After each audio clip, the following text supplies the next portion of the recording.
Morning Cafe, we're here to kickstart your day the best we know how to, with hot news, hot coffee and what else? Hot discussions as well. My name is Freddie Ndimuli. How hot is the coffee where you are? Oh, yes, in the music really Stanley Nyerungita. This particular Thursday, we talk matters law and also get into some matters fitness. Stick around for that. But right now, the headlines. All right, a quick look at the headlines this morning on the Daily Nation. Fighting the bottle. That's a big discussion this morning.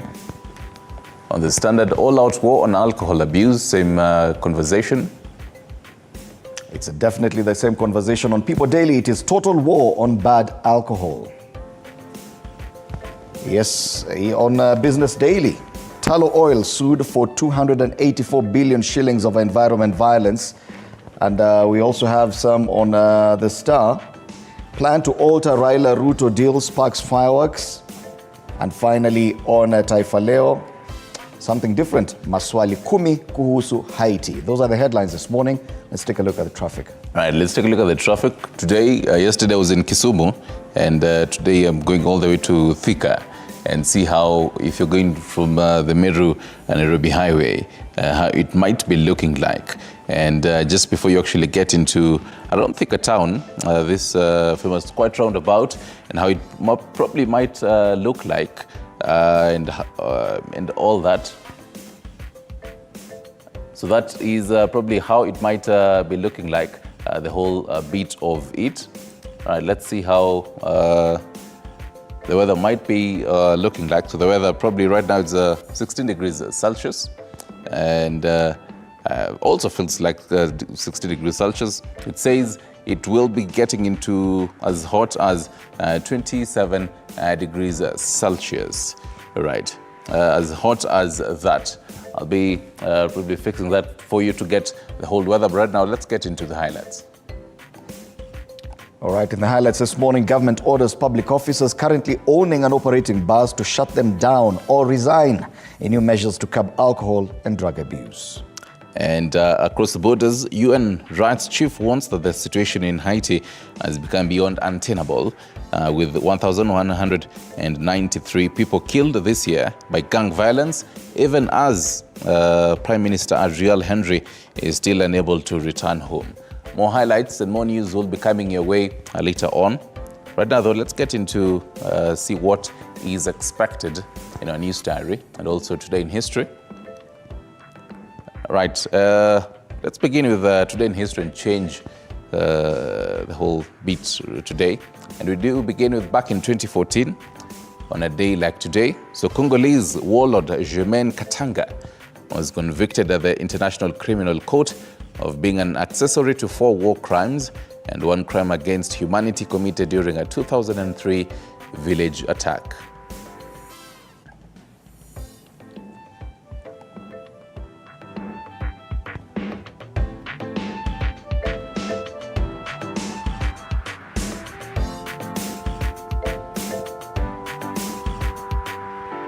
Right, let's take a look at the news diary that will be expected in our subsequent bulletins, about 4 of them today. And first off, so a petition by Samburu citizens will be coming up for deliberation today, where petitioners will give the submissions prayers today at KICC. So this is on the backdrop of the recent spike in insecurity in the county. Let's flip the diary with you. Now, matters money. The Departmental Committee on Finance and National Planning will today hold a sitting with the Controller of Budget, Margaret Nyakango, to deliberate on the report on the overall national budget implementation for the first half of financial year 2023-2024. Matters diplomacy now on the next page. And curtains come down today for the 7th session of the Kenya-Egypt Joint Commission for Cooperation. And the last day today, we'll see ministerial consultations focusing on areas of cooperation, including infrastructure, agriculture, health, trade, and renewable energy. Matters courts, and do expect 3 suspects of trafficking in narcotics are set to plead the charge on which is today, following the interception and arrest last week in a sting operation by anti-narcotics detectives. And finally, The Water and Sanitation Investors Conference enters day 2 today. A conference which is themed accelerating investments for sustainable access to water and sanitation for all will conclude tomorrow and is graced by Water and Sanitation CS Zakaria Njeru. That is the news diary for you and what to expect. This and many others to expect in your subsequent bulletins. Right now though, tuingie kwenye magazetini.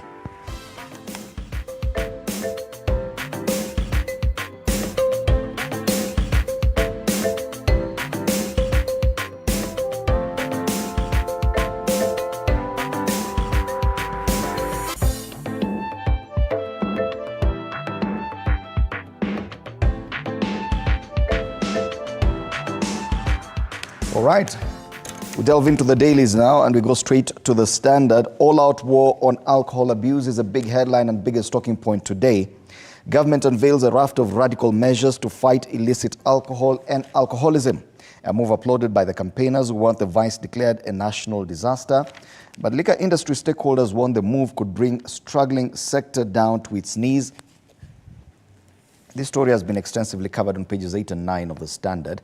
Some of the new tough measures: licenses of second-generation alcohol producers suspended. Existing licenses to be vetted afresh within 21 days. Manufacturers set up quality control labs with mandatory new licenses. Product traceability from factory to consumer required. Licenses for outlets acting contrary to the law revoked. Strict operation hours for bars. Well, we've had that before. Manufacturers to report counterfeits to authorities. Officers abetting or colluding with offenders to be charged. Public officers barred from engaging in liquor business. Landlords renting bar spaces in prohibited areas to be liable. And finally, vehicles and buildings involved in illegal liquor activities to be seized. These are just some of the 25 new measures unveiled by the government yesterday. And it is the biggest headline this morning across most of the local dailies. The only other stories given prominence, or rather highlighted on the front page of the Standard, are on the top strip. Twist as a best lands court judge in 2020 faces axe. Story is on page 12. Matters Haiti, a special report on pages 6 and 7, inside the vicious gangland. And another special report, bad economy, costs lost industries, on pages 12 and 13 of the Standard. Let's flip the paper.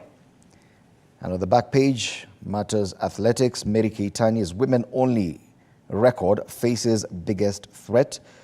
We talk about a strong London Marathon women's field has been assembled in an attempt to lower the 2 hours, 17 minutes, 01 second mark set by Mary Keitany in 2017. And former New York Marathon champion Kamworor leads the Kenyan men's charges. The other story back there is on motorsport. Raymond Vos out to defend Mini Classic Rally title. And that's the Standard this morning. On the front page of Daily Nation, about 6 stories on this paper. They continue the whole conversation of fighting the bottle. And they have outlined the measures there. And they say sobering directives. Deputy President Rigathi Gachagua yesterday suspended all licenses of second-generation alcohol manufacturers and distillers pending fresh vetting, and ordered the closure of bars within 300 meters of schools and residential areas as part of 29 strict rules to curb rampant alcohol abuse in the country. But then they pose a question and they say and ask, but will the government's renewed war on the menace succeed this time round? Again, we've seen this a couple of times. The highlights on the bottom scroll: doctors issue 7-day strike notice over CBA. It's a whole looming health crisis, more is on page 2. And so the doctors want about 425 billion shillings for the national government to allocate county governments. More highlights are on the right scroll of this paper. But as party politics on the Orange Democratic Party, and pictured on this paper is Azimio Chief and also DM Chief Raila Odinga, and they say acid test for Raila ahead of ODM elections. So Orange Democratic Movement leader Raila Odinga is facing a litmus test as his party gears up for grassroots elections next month. amid a whole succession battles. On the bottom, matters courts. Anti-graft agencies use rubies beyond farm for 1.6 billion Kenyan shillings over city land. That is on page 6, and they say EACC has moved to court seeking compensation of 1.6 billion Kenyan shillings from Rubis Energy Kenya and other firms for illegally occupying a parcel of land belonging to Kenya Railways Corporation. Finally, on the top scroll, matters education. TSC demand audit of new TSC promotions, and they say unions allege corruption and favoritism. That is on page 3. And another conversation happening in Kenya that also affects Haiti, and they say, well, Kenyan police calm restive Haiti. Questions as gangs take over volatile nation. And that cues us to the back page, which is seemingly takes a huge chunk of this back page. Pictured on the back page is President William Ruto as well as Haiti Prime Minister Ariel Henry, who is now in hiding in Puerto Rico. So pictured there is a photo at State House on the 1st of March. They say ultimatum, gang leader in Haiti has warned of civil war if Prime Minister Henry does not step down. Right. And just to touch on matters sports, on the top scroll, Nakuru's Afraha Stadium tartan track laying end to international standards almost complete. And that is a Daily Nation in a nutshell. The insert pages talking about what is happening in the country, matters politics, as well as SHIF. Okay. Tuangazie gazeti la Taifa Leo, habari tofauti. Wanazungumzia maswali 10 kuhusu Haiti.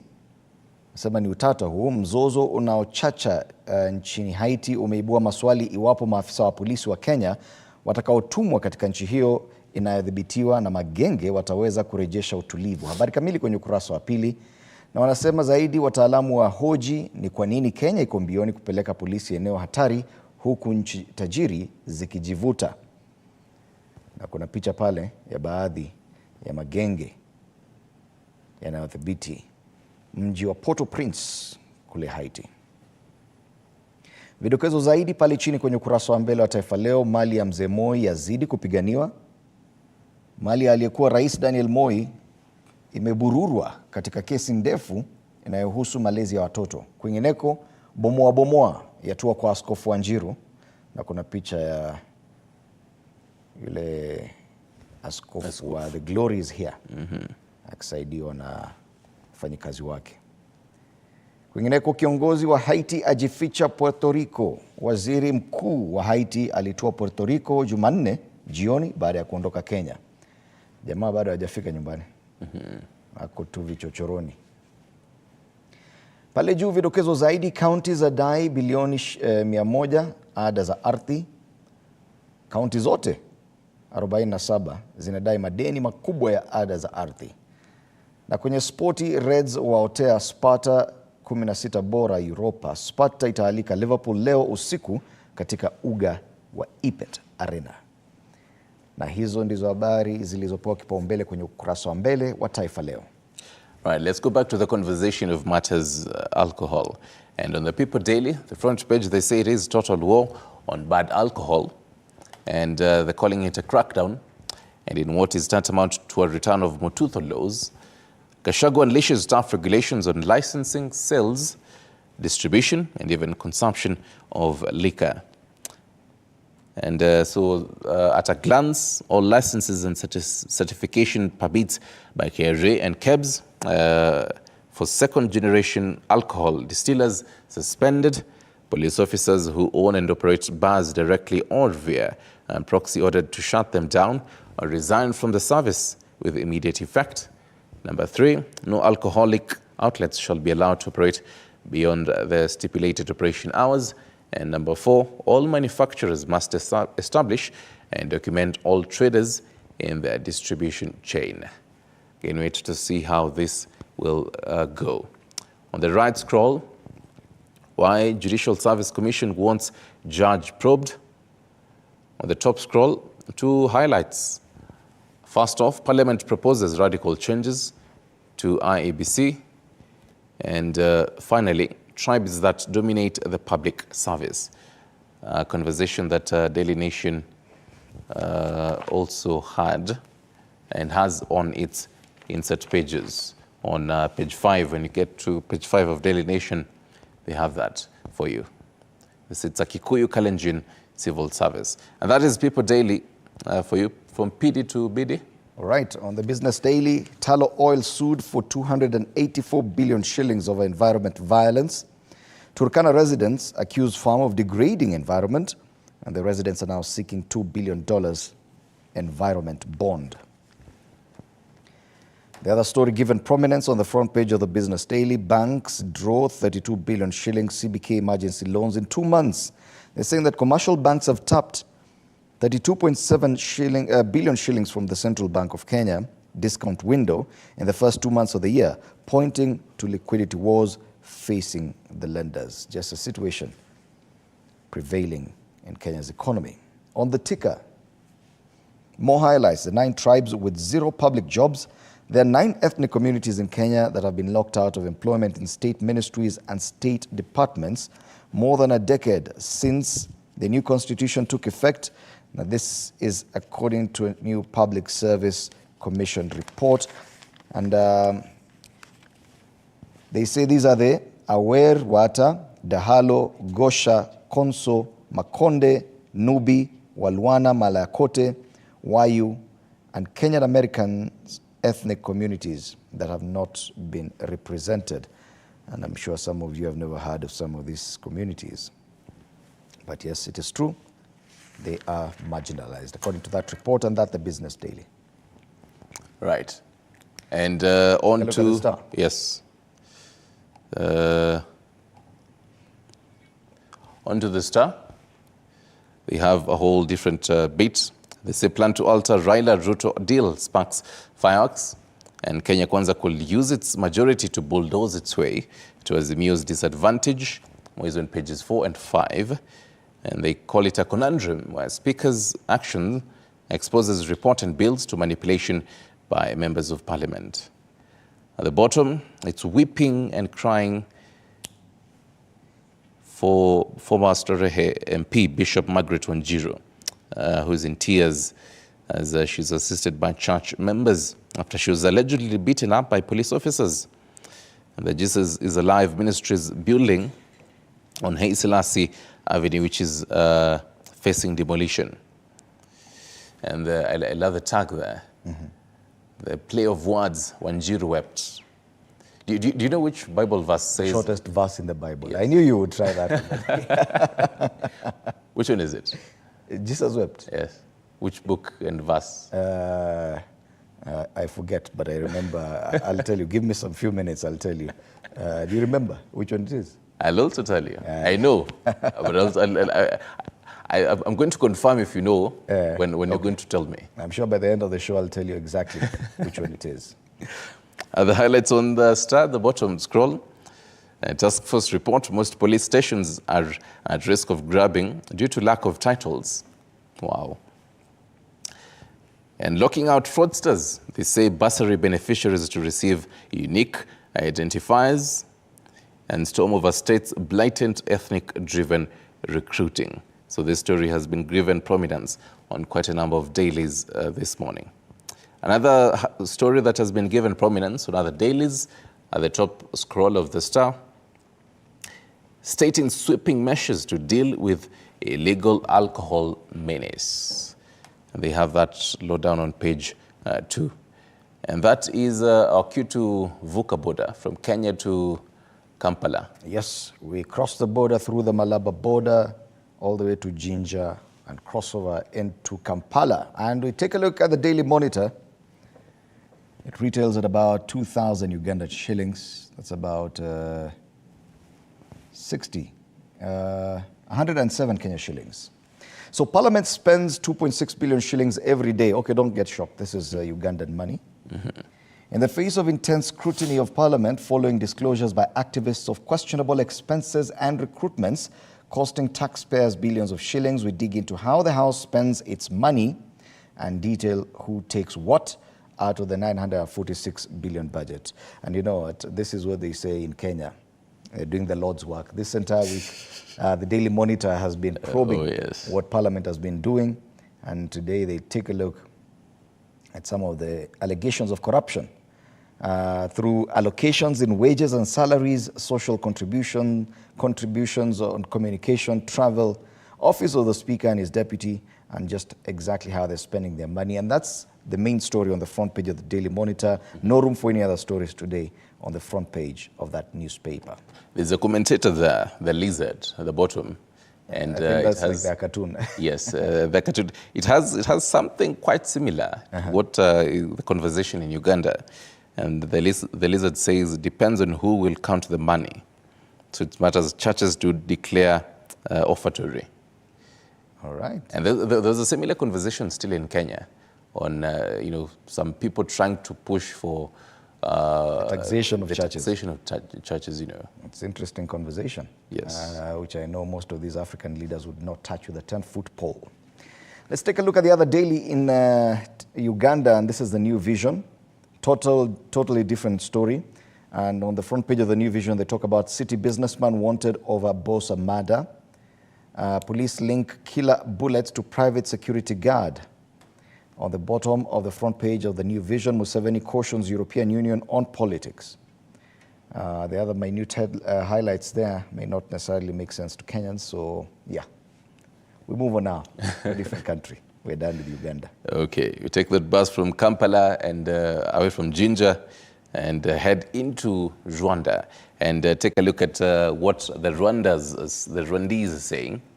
They still continue the whole conversation of matters, plastic bottles and environment. The screaming headline is Rwanda's glass bottle demand ramps up amid plastic phase out.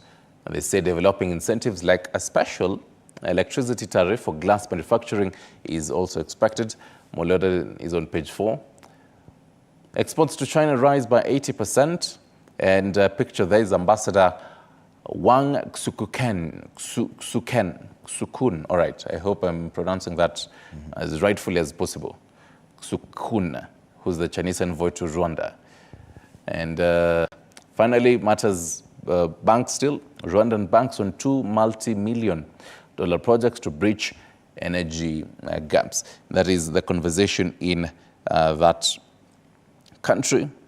Tuingie kwenye kutoka Kigali, tuteremke pale hadi Dodoma. Tuangalie masuala yanayoendelea kule Tanzania. Kwenye gazeti la Mwananchi, masuala ya siasa, Chadema na mkakati mpya kudai katiba. Sema kuwa chama cha demokrasia na maendeleo, hiyo ni Chadema, kimetangaza maandamano mapya yatakayofanyika tarehe 22 hadi tarehe 30 mwezi wa Aprili, yakibeba madai 11 ikiwemo la kuundwa kwa tume huru ya uchaguzi na kubadilishwa kwa mfumo mzima kuendesha na kusimamia uchaguzi zote nchini. Mengine ni kubadilishwa kwa mfumo mzima wa kutenga majimbo ya uchaguzi ili kuhakikisha alama ya dukuduku. Mengi ni kwenye ukurasa wa 5. Nimesoma haya kwa sababu haya ni kumbukumbu ya mwaka jana hapa tu nchini Kenya. Okay. Chama cha mrengo wa Azimio walikuwa na sawia tu na haya. Masuala ya siasa kule Tanzania yamenoga sasa mwaka huu. Nafikiri kuna uchaguzi unakaribia. Vidokezo vingine kwenye gazeti hili, taarifa kuu katika gazeti hili, kishindo cha timu mpya ACT. Chama chingine. Alikuwa tumemwona Martha Karua alikuwa amealikwa katika alihudhuria hafla ya chama hichi cha ACT kule Zanzibar. Na hivyo ndio vidokezo, baadhi ya vidokezo kwenye gazeti hili. To money matters now in what is happening in Tanzania. All right, on the Citizen in Tanzania, They talk about why LNG closing talks have yet to be concluded. Negotiations on the host government agreement for the proposed liquefied natural gas project in Lindi region were not finalized in February as planned because the government and international energy companies could not agree on a number of issues. On the front page of the Citizen, they make mention of Raila Odinga's AUC bid. They say East African leaders to back Odinga for AU post. That's on the front page of the Citizen. Oh yes, reminds me a Kenyan gentleman who says he would love to be Raila Odinga because for a whole year the name is being mentioned. We'll still have to talk about him before the election. And you can see it's actually a conversation that's being entertained even beyond our borders. Oh yes. So yes, Raila Odinga, the man. Samia to grace 2024 Rising Woman Gala is on the top strip of the Citizen this morning. Those are the stories given prominence on the Citizen in Tanzania. Time now for us to come back home and take a look at the cartoons, Maswala ya Karakacha. All right. Kama kawaida on page 10 of People Daily. And so this is Tanu's work here. A juxtaposition of, on the left is a driver of Supu Metro. And there's a banner there that says, danger, wrong side, do not drive here. And the askari says, you're under arrest for driving on the wrong side of the road and endangering the lives of all Kenyans. But a juxtaposition on the right, I'm Heshimiwa driving a very huge fuel guzzler that has actually hit off that banner that was saying danger roadside. And this askari is very uptight and saluting, saying, yes, Sam, Heshimiwa. And this is the genesis of our road madness. Oh, yes. The inequality of driving in Kenya. Motorists, that matatu driver, I think, was fined $1 million shillings for driving on the wrong side, making a U-turn on the wrong side of the road, while police just allow others, simply because they're driving big fuel guzzlers, to violate road and traffic rules. And this reminds me of a female Kenyan member of parliament whose video went viral, telling the driver, iba na confidence, when she was taking a wrong turn, heading and rushing to parliament. Yes, the impunity. And actually, just on that corner, there was an askari, who actually saluted. Really speaks volumes on that. Yeah.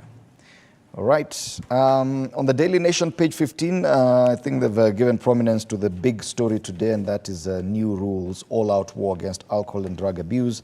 And you have images there of caricatures of the CS for Interior and the Deputy President with punching gloves and punching a bottle branded second-generation brews. I think that is very direct. On page 14 of the Standard, matters to do with the bias in government employment. And Head of Public Service, Felix Kosgei, a caricature of him standing on the shoulder of the Kenya Kwanza administration and saying governors should stop employing politically correct individuals. And you see the irony there, that they're issuing a warning against governors. Yet the central government is perhaps the biggest culprit when it comes to employing politically correct individuals, and of course the assertion that this administration will only give preference to the bona fide shareholders, and the irony of it. That has been captured on the cartoon on page 14 of the Standard this morning. And yes, we'll be looking at some of these discussions and a lot more with my panelists on State of the Nation later on. Today, we'll be having Senator Danson Mungatana of Tana River County and Jubilee Secretary General Jeremiah Kioni. They will be in studio later on, and you can be part of this conversation through social media on X TV47 News and on Facebook TV47 Kenya. But there are still more conversations to look forward to later on. Oh yes. First off, women's rights in property and inheritance. So Wakili Eliud Ngugi right here will be joining us later on for that conversation to just understand how the numbers are looking like when it comes to the number of women who actually own land in Kenya. You'd be surprised and shocked that how little the year. Okay. Oh, yes. And also just taking a look at what the law says and what the Constitution says and interpreting it really for people to understand. So if this happens and if the mzee, leaves the earth and probably there are 2 wives, so this is what happens. Oh, yes. So this is gearing up for International Women's Day on the 9th of March on Saturday, having this conversation. But also, later on Fitness Thursday, we talk about benefits of exercises during pregnancy. You probably have someone, a relative who is, probably expectant, or you're also expectant, and you're wondering, how do I actually get into matters fitness? This is a conversation we'll having Elizabeth Wanjiru, trainer at Physique Gym, joining us at the very tail end of the show. We're taking a short break. 22047 is our SMS number. At TV47KE on Facebook. You can always call in live 0795 045 864 and talk to us. Send in all those questions and feedback that you have. We'll be giving you more details and as well as some news highlights after this short break.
of today. So, a widow in Taratar village, West Pokot County, is seeking justice after his 20-year-old boy was allegedly killed by a man who is on the run. The deceased, Arun Kisang Regnetiang, is said to have been hit by a blunt object after he had gone to meet his lover, Ruth Chepkemoi, aged 17. The story was produced by Andre Juma. A somber mood has engulfed residents of Tata village in Kapenguria, West Pokot County, after their kin Arun Kisang, aged 20 years, died on the 28th of February while undergoing treatment at Kapenguria County Referral Hospital, where he was admitted after he was allegedly assaulted by his lover's brother. Huyu Ruth ni rafiki yake msichana. Aliita on Saturday kwamba kuja, sijui alikuwa ameenda wapi. Akamuita kwamba Ruth, ni Aaron, kuja unitembelee, nimerudi nyumbani. Sasa kijana wangu kwenda nasikia kufika kwa gate hiyo boma ilikuwa ni saa 2. Akapika horn. Kupika horn ili msichana atokezee. Msichana akatokezea. Walikuwa wanaongea kwa hapo gate nje ya hiyo boma. Sasa nasikia hiyo ndugu yake akasikia watu wanaongea nje ya gate. Akaenda kuuliza, "Wewe nani unaongea?" Nasikia mama yake pia akatokezelezea. Akaambia huyo ndugu yake, "Huyu ni Aaron." Haya, akaambia twende, huyu ni Aaron. Wakaenda. Sasa Aaron akasema, bwana, nini mimi kwani si mimi Aaron? Kwani vile nimeongea na dada yako ni mbaya? Nasikia kijana ni kama alipata hasira. Mama yake akafunga gate akamwambia twende nyumbani. Wacha na Aaron na Ruth wanaongea. Sasa hiyo kijana ni kama alikuwa na hasira, akarudi kwa boma na akafunga gate. Nasikia alienda kuleta rungu na kupanda juu ya gate. Sasa vile hao wanaongea chini yake, sasa miti akaleta miti. Ruth akasema, Aaron ndio miti. Aaron kuangalia hivi ndio kijana kagonge uso hapo kwa masikio. Nimeshangaa mwanaume wako na wivu kwa dada yake. Sijuka hiyo, hata tulishangaa kama mtu anaweza piga dada yake, kwani atoe kwani. So vijana wanashangaa ukipiga mtu na uwezi kubaliana upate shemeji karibu. So ni kama hiyo ilikuwa wivu kati ya yeye na ule shemeji ambaye angekuwa. A medical report indicates that the deceased sustained a fracture of the skull and started bleeding in the brain as a result of being hit by a blunt object. The widow Paulina Regnetiang, a mother of 7, says Kisang was the sole breadwinner of the family. Sababu hiyo ndio mtoto wangu tegemeo, na alikuwa ni mtu winbread kwa hii boma kwa sababu ni mtoto ambaye anategemea. Amemaliza shule, sasa kila kitu ilikuwa ni yeye. Kutumwa kila kitu ilikuwa ni yeye. Lakini nalia kwa uchungu kwamba mtoto wangu amekufa kama umbwa, amepigwa na mtu. Sasa naomba tu justice kwa serikali wanisaidie. The incident has puzzled residents in the area who are now calling for investigations to unravel the mysterious circumstances under which Aaron died. Yule kijana aliyepika Aaron, baba yake ni askari, na inasemekana ya kwamba amefanya mambo ya crime, anaelewa vizuri. Diposa hao wenye waliongea mbele yangu ni kwamba kuna mchezo fulani. West Pokot Sub-County Police Commander Kirui Kipkemoi says investigations are still ongoing. So kwa sasa polisi tumechukua msichana tukamweka ndani sababu yeye ndiye alikuja akapiga ripoti kwamba yeye ndiye alimgonga, na katika uchunguzi wetu tukipata kwamba ni nduguye ndiye alimgonga, nduguye tutamtafuta, na inasemekana kwamba huyo ndugu yake alitoroka na hajulikani mahali aliko. So tunaendelea na uchunguzi, tukimpata tutampeleka kotini. Now, the Judicial Service Commission, JSC, has asked President William Ruto to appoint a tribunal to investigate Justice Mohamed Nur Kulo with a view to removing him from his position as judge of the Environment and Land Court. This was released in a statement that also stated that Principal Magistrate Patrick Wambugu has been fired from his post. Kisawa Emore with the details.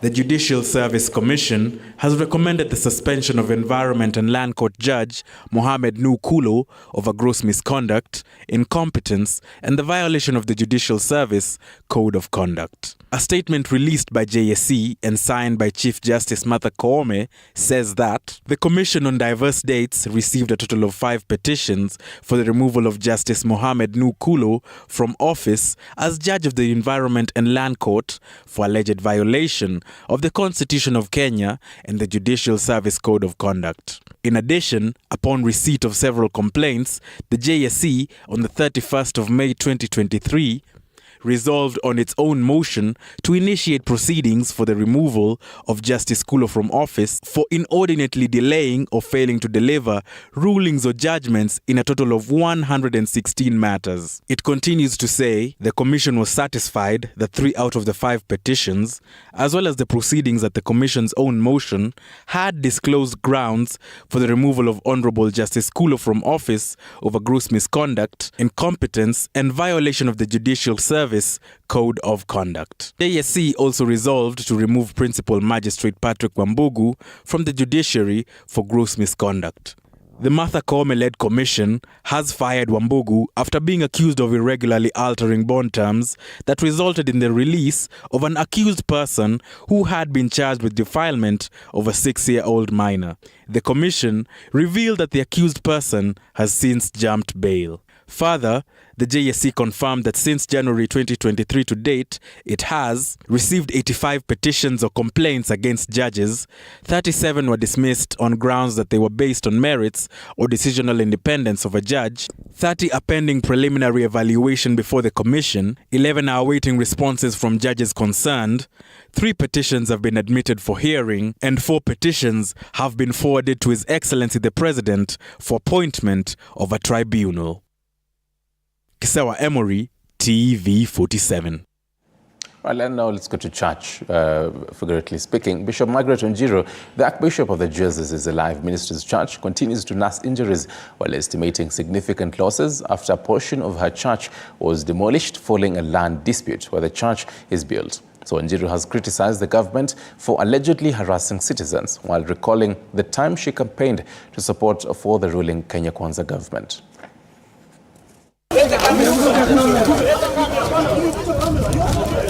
The premises of the Jesus is Alive Ministries Church, led by Bishop Margaret Wanjiru in Nairobi County, turned into a battleground between security officers and some church followers, attempting to halt the demolition carried out by officers from NIS under heavy police guard. You can't come and deny our peace. During the hours-long standoff, Bishop Margaret Wanjiru sustained injuries and had to be taken to the hospital for examination. I'm among the very first people that started selling and campaigning for His Excellency William Ruto. Truly, I wasn't campaigning to be repaid like this. I wasn't campaigning for land grabbers to come and start claiming that our church properties are their property. Furthermore, several church workers were assaulted and injured, with the officers believed to have destroyed cameras and confiscated mobile phones from them. These guys have come, invaded this place. I want any court order, I want any eviction. They have nothing. They're just claiming they're under from orders from above. And it is good that they have admitted there's a force behind it. The invading officers claimed to have been sent by the managing director of the Kenya Railways Corporation when they began demolishing the church building's walls.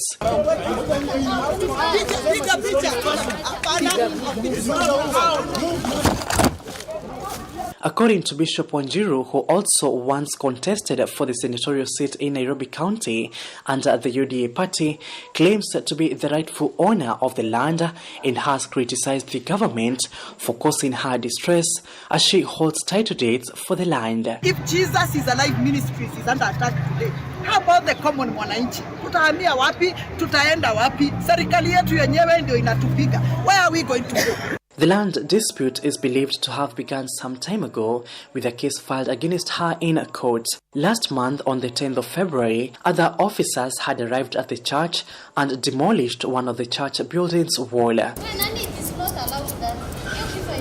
Paul Munio, TV 47. All right, now let's get into matters of security. The situation in Baringo County remains dire. The banditry attacks have left 12 people dead, with more than 2,000 families displaced from their homes. Locals continue to demand for the government's interventions and find them a permanent solution. Chilangat reports. Day-to-day activities have been brought to a halt in Baringo County, and fear continues to breed amongst these displaced residents. So far, 12 people have died in the banditry attacks. Tumeumia sana. Hatujui, watoto tu ndio tunawahurumia juu sasa hata watoto hawana mafasi. Tumeacha nyumbani. Mtu tu umekimbia na nguo yenye mtoto alikuwa nayo. Last week, hundreds of Yatia residents fled their homes and have pitched camp here in Koibaware. Currently, we are talking about more than 2,000 households displaced, especially from the areas, more so in Simosoi and some parts of Bartabo ward. Learning 2 for a second week now continues to be paralyzed and 8 schools remain shut. The other schools which have not been closed, they have of course the low enrollment, especially for the learners after resuming from the half term for a short period that they went. Locals here say the situation is getting worse in the camps. Sijui serikali watatusaidia nini? Kwa sababu hata saizi tukiongea hivi, sisi tunalala msituni. The surge of attacks has caused protests across Baringo County, and today, people living with disabilities joined in the protests. Tunataka majibu, tunataka justice, tunataka wakora washikwe wakuwe booked. How comes mpaka sasa hakuna mtu no even a suspect, hakuna mtu ambaye ameshikwa ambaye anahusika na ile mauaji. We understand the government has all this support. Kindly send those people to come to Baringo, come to our families. We need those support. We need to be helped because it has caused a lot of trauma. We've been displaced. We know our children no more peace. Baringo North residents' demand remains one, that of the government to intervene and tame the runaway insecurity. Sheila Chelangat for TV 47.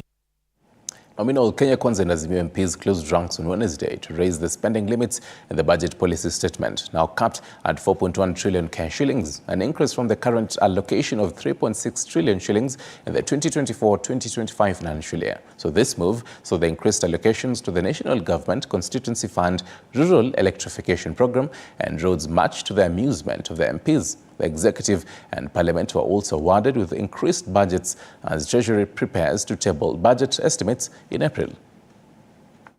Kenya Kwanza's second budget, anticipated to kick off in July this year, offers no respite for Kenyans from the tax burden. I'm coming there. This is after members of Parliament from Kenya Kwanza and Azimio side closed ranks in the plenary after the National Assembly Budget Committee, led by Kiharu MP Ndindi Nyoro, softened their hearts by increasing the allocation of the National Government Constituency Development Fund NGCDF by 8.8 billion shillings, pushing the fund up to more than 61 billion shillings from the current 53.5 billion shillings.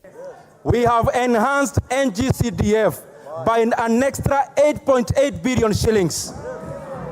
An average of 30 million per constituency on average, Honorable Speaker, so that we accelerate rural development. We support the finance estimate, the financing of this budget that will come. Otherwise, we will be happy that we are getting 12 billion shillings for electrification, but we are not asking ourselves, how will it be financed? It will be financed by people contributing money. The new spending limit also extended another sweetener dear to MPs. The Rural Electrification Program increased by 12 billion shillings, and the 10 billion shillings shareable revenue allocated to counties now to be under the charge of MPs. Mr. Speaker, some of the programs that the chairman has also highlighted, Mr. Speaker, are actually pro-people, pro-poor, Mr. Speaker. And that is what we want to bring up the rural economies, and we'll be able to get, when you develop the rural economies, Mr. Speaker, through production, you will get more revenue into our economy, and this country will be able to grow economically, Mr. Speaker. The new spending limits also saw MPs award themselves 2 billion shillings for Parliament's budget, which will now amount to 43.6 billion shillings from the initial proposal in the budget policy statement by the National Treasury of 41.6 billion shillings. Mr. Speaker, if Treasury doesn't collect the 2.5 trillion in ordinary revenue, it means the deficit on this budget will increase. It also means, Mr. Speaker, that some programs and projects within the budget will be affected. The committee also set a new ceiling for the executive after enhancing its budget by 50 billion shillings from 2.43 trillion shillings to 2.48 trillion shillings. Apul Kamau, TV 47. Kenya Medical Practitioners, Pharmacists and Dentists Union has announced that the national doctors' strike will commence on the 13th of March 2024. The union says the Ministry of Health has turned a cold shoulder to their demands. And as Elizabeth Atinuna reports, the medics have equally faulted the government for misplaced priorities, questioning their capacity to disburse the community health promoters' funds, and yet failed to provide the 1.5 billion cash shillings needed to post the medical interns. From Wednesday next week, Kenyans will not be able to access services in different health facilities following a 7-day strike notice issued by the Kenya Medical Practitioners, Pharmacists and Dentists Union. In the next 7 days, on the midnight of Tuesday, there will be no doctor. We'll have a procession and a march during the day and then announce officially that the strike starts on that midnight of Tuesday. Speaking during the launch of the KEMSA Regional Distribution Center in Kisumu County, Health CS Susan Akumicha affirmed that the ministry is working round the clock to find a lasting solution to the issues raised by KMPDU, top on the list being the posting of 1,215 medical interns. For now, that is unsustainable. As a ministry, we do not have resources to post them. And the law does not allow us as a ministry to post when we do not have budget for it. So we have requested for the budget from Treasury of 4.9 billion shillings to be able to post those interns. So we wait for that budget to be allocated to us, for it to be availed, then we can post the interns. The medics now demand that the government refunds the deducted housing levy, further accusing the government for contempt of court, citing the 2021 court ruling by Lady Justice Monica Mbaru on remuneration of basic salaries. The medics say the government owes them a total of 1.8 billion Kenya shillings. We know that 9 billion was given recently to the CHPs, the community health promoters, money that was never budgeted for. Yet only 1.5 billion is needed for the doctors to go for internship. In its manifesto, the Kenya Kwanza government promised to employ 20,000 doctors. KMPDU now says this dream is yet to see the light of day, as doctors who resigned, retired or even died are yet to be replaced since 2019. KMPDU has also taken issue with the lack of implementation of the collective bargaining agreement dated the 30th of June 2017 and the 6th of July 2021. Medics say they lack a comprehensive medical insurance cover and they equally lack a training budget for the eligible postgraduate medical officers from the 2018 cohort. Failure to be provided with house mortgage and car loans have also been mentioned as contentious. Elizabeth Atieno, TV47, Nairobi. Thank you, Liz, for that. Now to the biggest conversation, one of the biggest conversations in the country right now.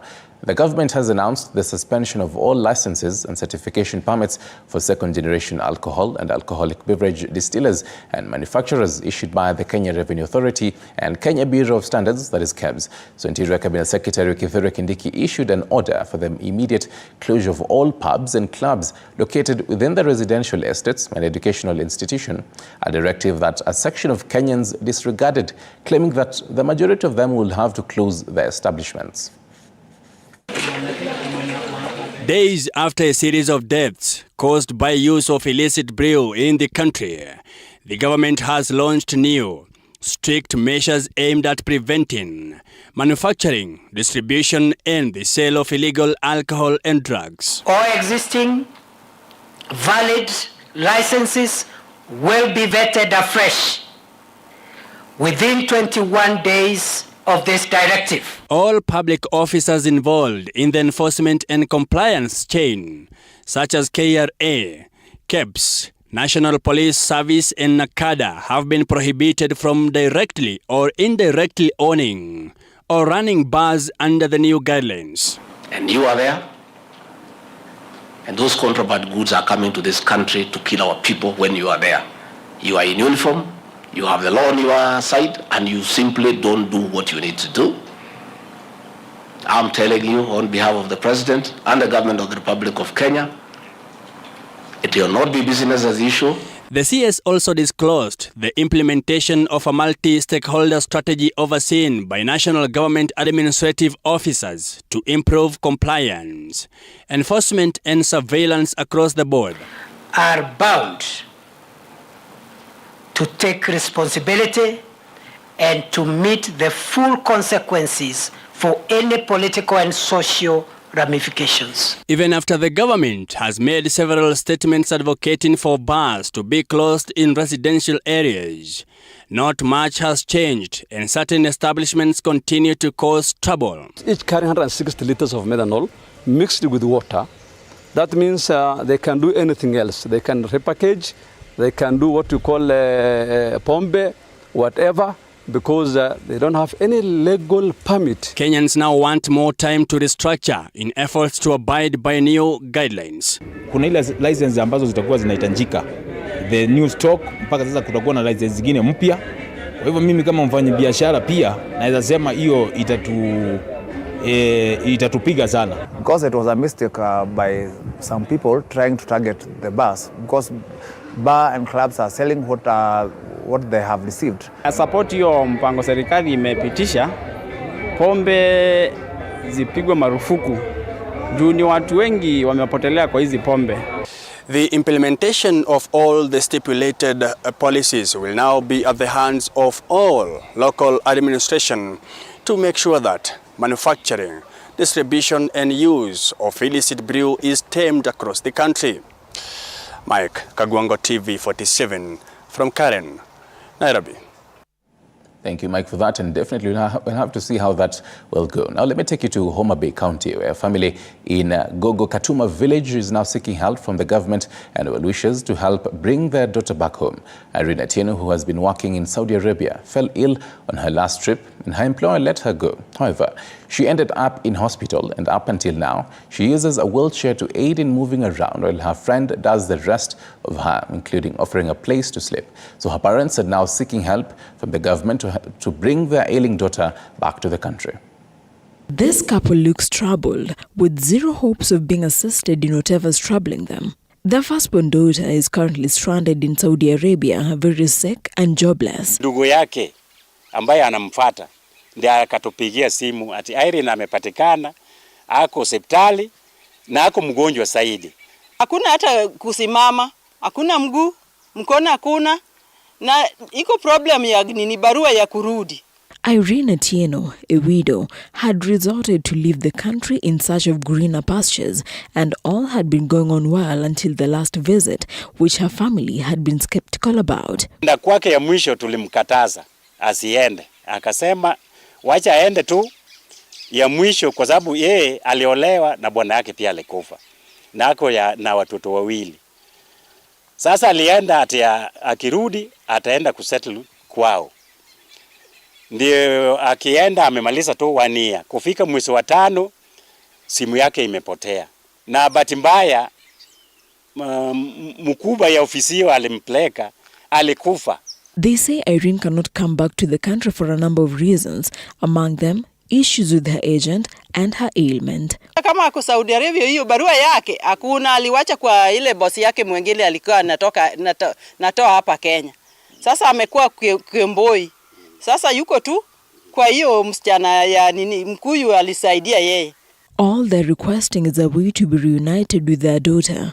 Kwa hivyo tunaomba serikali na mtu yoyote ambaye anaweza kuwa na moyo ya huruma atusaidie Irene arudi Kenya. Sasa maombi kwa serikali, nisaidie Irene arudi Kenya. Nisaidie, nimesatafuta bila amekaa kwa narudi hakuna. Vera Alberta, TV47.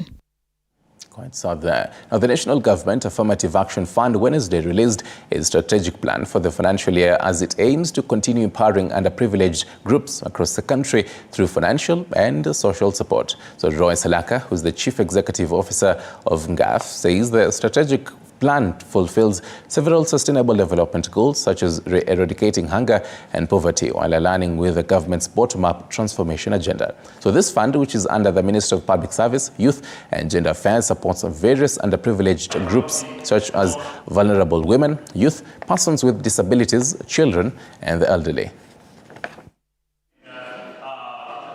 But what I can suggest, honorable members, leaders, what a CEO and everybody is here from other government agencies. Number one, as you said, and you alluded to, Madam Chair, work the synergy of partnerships is very important. I'm glad you have CSOs here, NGOs representing here, but especially for government, the synergy of partnerships, because sometimes there's overlap and redundancy when it comes to our work on the ground. I can tell you that for a fact. If Ngaf goes to Baragoi, in a village in Baragoi, and focuses, they work with the ZDF, they work with the Women Fund, the Youth Fund, I can tell you can transform a community because all of you are coordinated. But sometimes we're very uncoordinated, and I am doing this, Ngaf is doing this, and we're so spread thin, there is no impact. You understand? Now, how you achieve impact is when you come together and you say, you know what, we have a gap here, I don't have enough here, okay? Because the CDF can build a school, but I can tell you there's a challenge bringing teachers to that school. Because I work in those areas. CDF can build all the schools you want to. Sindio? But getting a teacher to work in Baragoi is not the easiest thing to do. I can tell you that for free. So that is why you come in and say, you know what, we can do the mobilization of teachers. You go build a school, we'll bring the teachers. Right, and you're watching Morning Cafe. We're taking a short break. We'll be back with more.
Morning Cafe on TV 47 with me, Freddie Ndimuli. Time for us to take a look at the headlines this morning.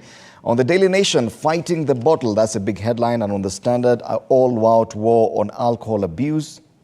We have the same on People Daily. It is total war on bad alcohol. So it is definitely the biggest talking point. To help us with this discussion, we have on phone Edwin Kigoli, youth policy analyst. Very good morning to you, Edwin. Good morning to you, Fred. Yes, and I just want to get your perspective on this because, yes, the Kenyan youth has been affected extensively by the proliferation of illicit liquor and other narcotics across the country. Now we're seeing a renewed fight or a renewed push by the government to counter this. But the question is, we've seen new laws over and over again. We've seen a raft of laws rolled out by the government that are yet to be implemented. Are you optimistic that this time round, this new 25 measures, because it's quite a long list, could actually bear fruit? Thank you, Fred. The basic factor here in the fight against illicit brew is always on curbing its production.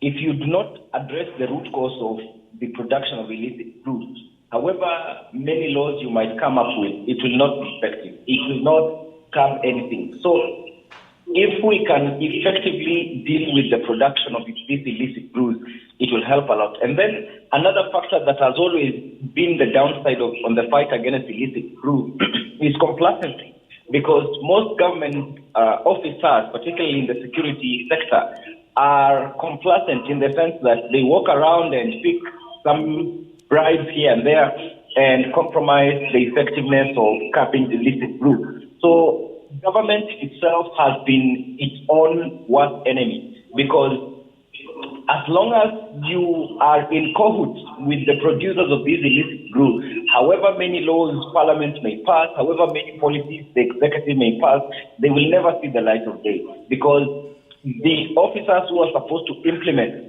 the policies and the laws are in themselves complacent. So this leaves a gray area, and most youth find this so fun and an activity they can do anyhow, and they end up abusing it, imperiling their health. So government should be more focused on dealing with the production, the root cause, rather than just cosmetic initiatives around here and there or making laws. But the effectiveness in enforcing the laws will always be the game changer in this fight against illicit brew. All right, and the 25 measures actually make mention of this, the fact that the government has identified, at least in number 11 of the provisions or the new measures, the fact that many government officers who are supposed to actually be enforcing these laws are themselves engaged in the business. They own, they run some of these shops or bars or breweries that deal in illicit liquor. And do you think that this can actually be reversed, the fact that we still expect this same officers to enforce these new measures? That is a critical area to look at, because as long as some senior police officers or police officers are in this business as well, when laws come, they will not implement these laws effectively, because they know they also touch on themselves. So the aspect of conflict of interest is a serious factor to consider here. If police officers can desist from being part and parcel of these alcohol business, be it legitimate or illicit, it will be of help in terms of moving ahead with curbing the production of illicit brew. But as long as police officers are still involved in this kind of business, when these stringent measures come, they will not be effectively. They will not be implemented as it is desired, because you find a junior officer saying this business ni ya mkubwa. So you find them going slow on the implementation of those rules. And when there is selective application of law, there is a citizen who will ask, why are you leaving that business untouched and you want to interrogate mine? So you see, the police officer is already conflicted.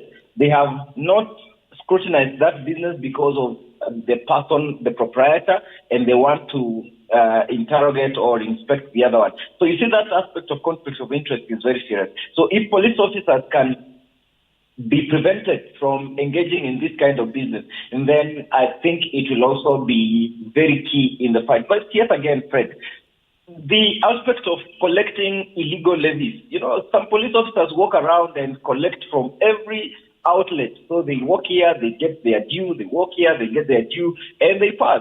And they leave people continuing to, take these illicit brew and which imperils their health.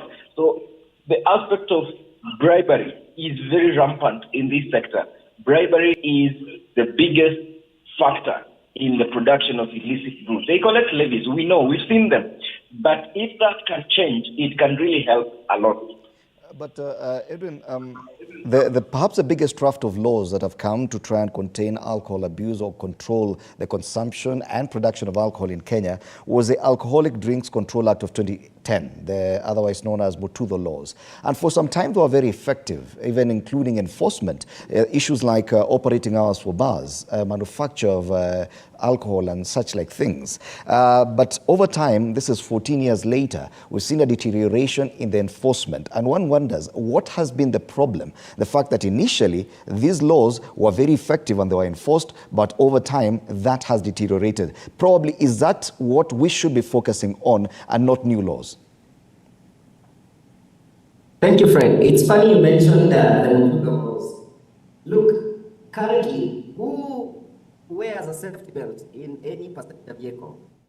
When these laws came, they were so stringent. And you walk into a matatu or a public service vehicle, the first thing to do is to put on a safety belt. But these days, those things even no longer exist. We even forgot they are there. Now, the Mutuzo laws came with the full force. But over time, they have waned or faded away because, conflict of interest, complacency, negligence, reluctance of government agencies to remain steadfast in the implementation of these laws. So sometimes we would say they were fading in the pages, so they no longer can see any law right now. But the laws are there. They're passed by Parliament and even to respective agencies to implement. But then these laws suffer a natural death because sometimes the police officers are conflicted in the performance of their function. So the main player here in the enforcement of the laws or the policies are the police officers. If they cannot implement or enforce these laws, it means we are just passing laws for the sake of passing and not for getting the desired outcome of these laws. If we can then be steadfast in the implementation of the various laws that we pass from Parliament and the executive, the policies, and from the respective agencies when they pass these regulations, then we will be saving most of our young people because these illicit brews, most of them have far-reaching ramifications. Health-wise, we've seen people lose lives, we've seen people lose eyesight, and we've seen people's, liver, kidneys being damaged and going to the hospitals to get treatment. But it is already too late because of the unregulated production and the content that are in these illicit brews. So if as a country we can be steadfast and be faithful to the laws we give unto ourselves, we'll be making great progress in terms of curbing the issues of illicit brews. And also, Fred, it is worth to note that some of the illicit brews are made in the remote villages where sometimes the reach of security agencies is late. So, or most of these things are taken as traditional drinks. But yes, they have not been standardized by Kenya Bureau of Standards to determine that they are fit for human consumption. So in the villages, people die slowly because the reach of security agencies is not as effective as it should be. So you find by the time we are coming to notice, the implications are far-reaching. The consequences are already up here with us. So it becomes a bit of a challenge also looking at the topographical issues or terrain issues. It becomes really, really a challenge even to the government itself in terms of enforcing the regulations. And Edwin, perhaps you're being too harsh on the police service. Because when it comes to enforcement, there's so many other organizations involved, including the KRA, Kenya Bureau of Standards, KEBS, the ACA, that's the Anti-Counterfeit Authority, public health officials, NACADA itself, NGAO, National Police Service. How come all these organizations can fail at the same time? Thank you, Fred. As much as there are many organizations that look to be having a mandate in the fight against illicit brew, there is also what you call the exchange of roles and functions. So there is an organization that depends on the other for information. If this organization does not provide sufficient and enough data to make a decision on, it means the other organization might not act, as that will have an implication on the outcome of everything. So if every organization is doing its part, the police are supposed to enforce. And when they enforce, they apprehend the perpetrators of the production of illicit brews, they hand them over to the court where they're supposed to prosecute and find them either guilty or not guilty, depending on the evidence provided. So these are successive efforts that will be instituted. So every organization has to come really clear on its mandate and fulfill their functions, so that we do not have the issue or a case where one organization is overstressed in performing its function. So they need to work together, collaborate efforts, share information, intelligence. Like, we are aware that in Area X, there is massive production of illicit brew. So once the intelligence share that information, the police will swing into action. They go there, apprehend the perpetrators, send them to police, and the NACADA laws or the laws passed to curb the production of and consumption of illicit brews, they will go into action, and the perpetrators will be prosecuted in accordance with the law. Okay, and Edwin, so much has been said about the people at the helm of this enforcement, even beyond these organizations. Cabinet secretaries, CSs, the deputy president himself. You made mention of the Michuki rules when you were talking about the Mutudo laws as well. And the effectiveness of those laws or those measures taken back then was also attributed a lot to the people who are implementing it from the top. Do you think that we have such characters currently in this administration enough to influence proper implementation or enforcement of these laws? Is that the problem we are facing now? Thank you, Fred. I think we have a government that has good people in good places who can help in the fight against all these vices. And if the government can, utilize the good officers sitting in positions of influence and power, I think it will help us a lot in terms of moving ahead and implementing the laws as passed. And the government has a role to ensure the lives and safety and health of its citizens are secured by, in case people need to consume alcoholic beverages or alcoholic matters, they are standardized and determined to be fit for human consumption. So if then government can be steadfast in its role and also ensure that the officers tasked with the responsibility of enforcement, of intelligence gathering, of prosecution, all those functions are coordinating and synergizing well, working in a systematic fashion. It will be of significant importance in ensuring that this vice is dealt with firmly and decisively, and not only that, but also once and for all, because it will now appear like a song that we sing today, we sing tomorrow, and we sing the other day without making headway with the intention of the song. So we need to make full realization of the intention of the alcoholic regulations that we have given unto ourselves. We have enough laws and policies that are regulating this industry, and I think if we can be serious with this fight, I believe, Fred, it is going to be very easy for us to win this war. But as long as there is still the aspect of complacency, as long as there is still the aspect of conflict of interest, and key people who are supposed to implement these laws are themselves part of this production, it will not be productive. It will actually become counterproductive because the people we trust to implement are the ones who are playing the game.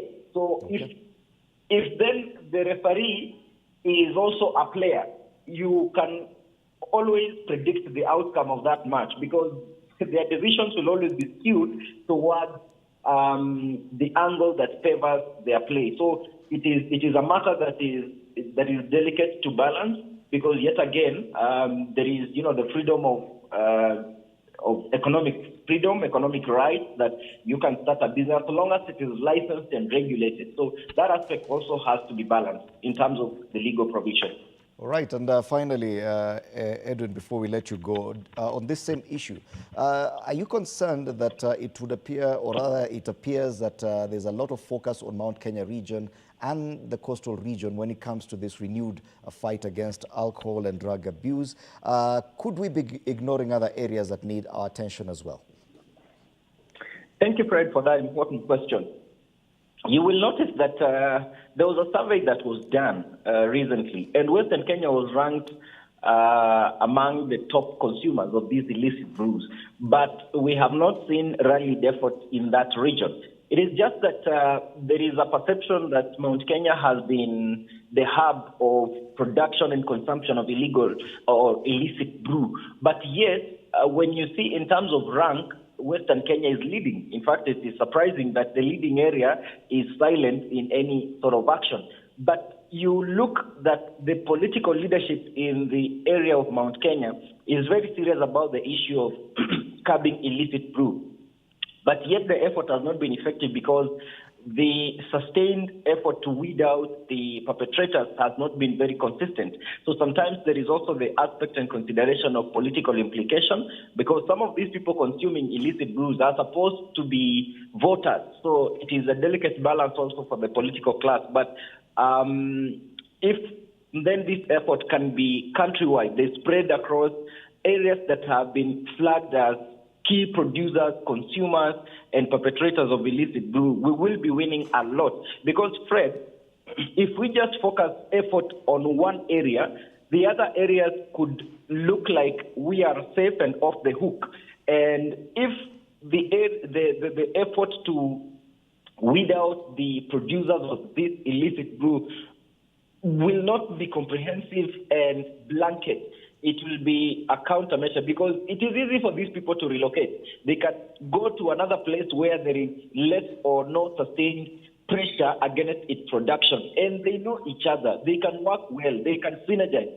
And you find if there is effort currently in Mount Kenya, they will leave Mount Kenya for a while and go to another area where, say, they have a friend or they have a link and continue their business there. Or they can go and partner with another producer in another area and still they are in business. So if this effort can be countrywide, can be holistic, then it means there will be nowhere to run. And that will be very effective in terms of ensuring that the production of illicit brew is not only curbed, but also prevented from all the angles of the country. But even just in one area, Fred, the desired result will not be yielded because they can lie low and hope that the sustained pressure will naturally fade and then they will resume again. Or, Fred, sometimes these things are very funny. You find them producing these illicit brews in the deep part of the forest.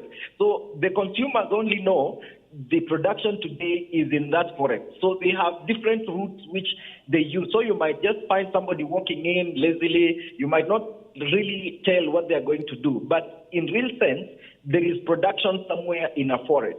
So they have devised ways of beating the net that government agencies are setting. So I think that is where the intelligence has to be very strong in terms of weeding out all the possible areas where these people could be hiding and producing the illicit brew from. And that will be helping us a lot, Fred, moving forward. Well, thank you so much, Edwin Kigoli, youth policy analyst, helping us understand the big headline and the big talking point today on all the dailies, the renewed fight against alcohol and drug abuse with the release of 25 measures by the government yesterday on that renewed fight. Thank you so much, Edwin, for your time.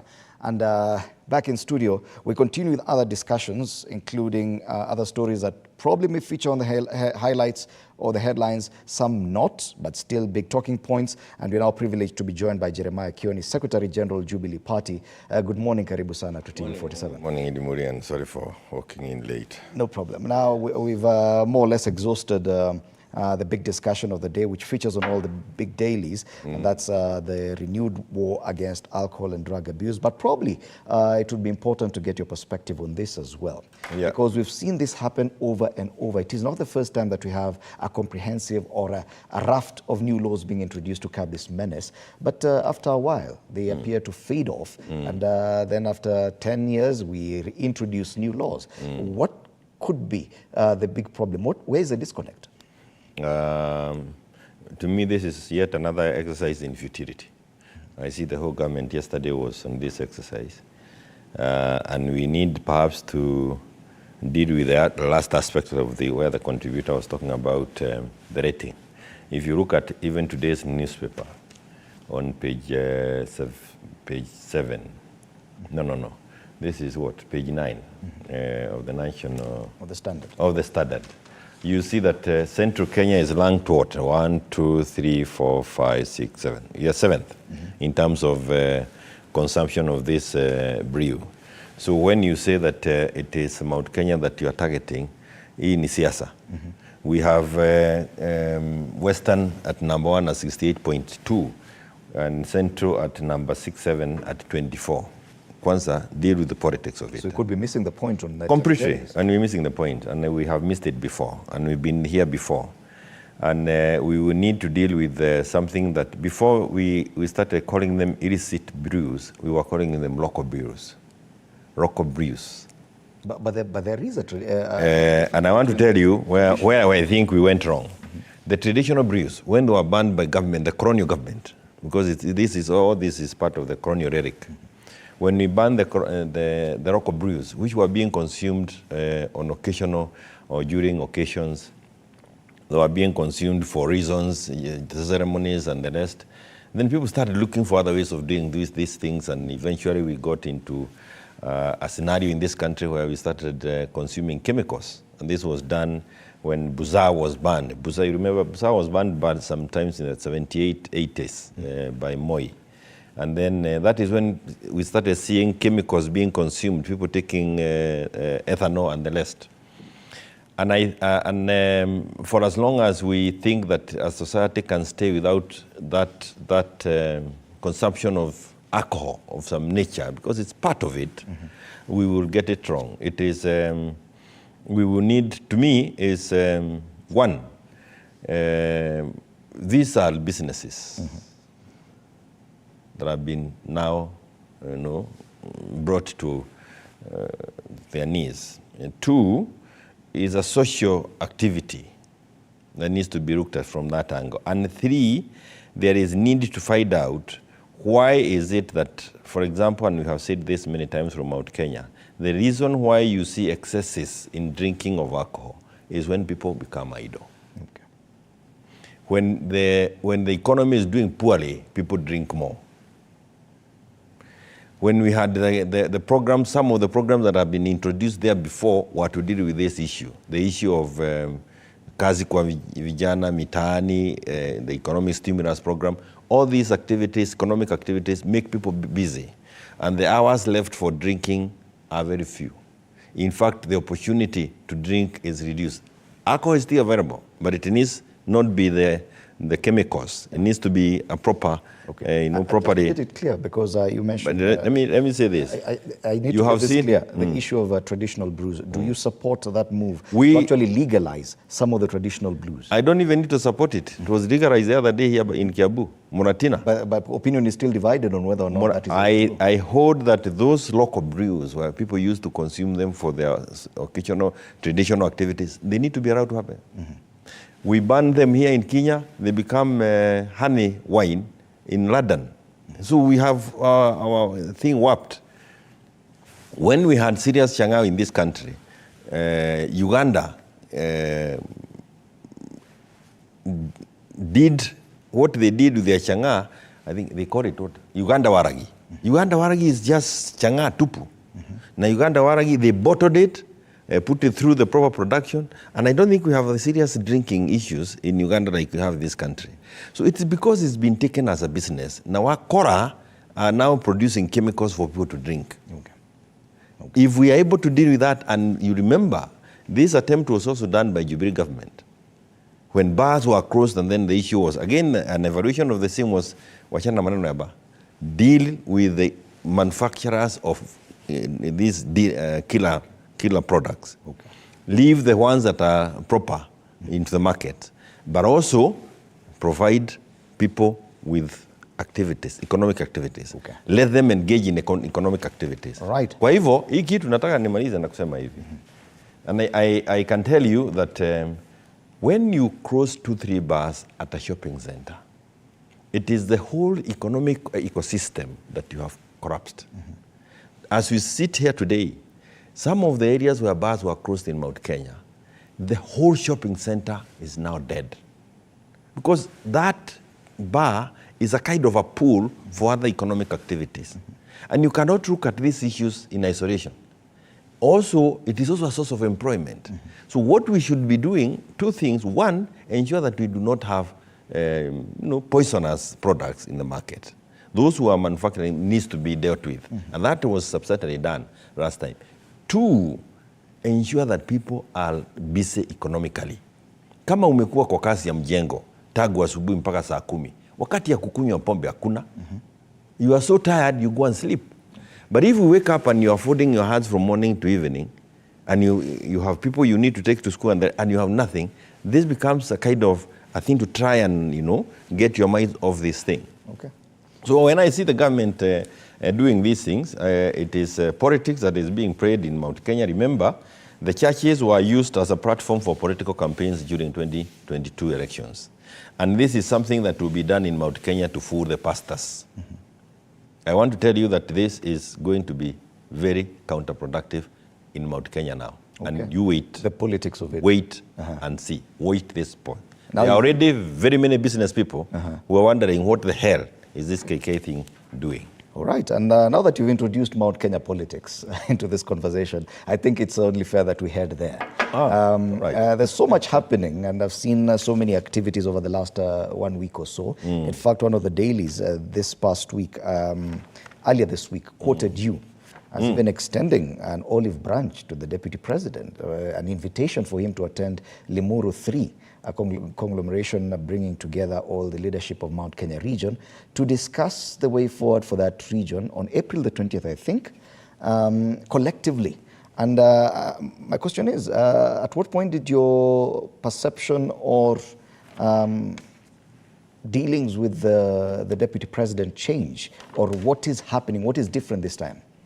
Later in the day, we have a meeting today at a place here along Ruaka to discuss the happening or the program and the activities of the Muru 3.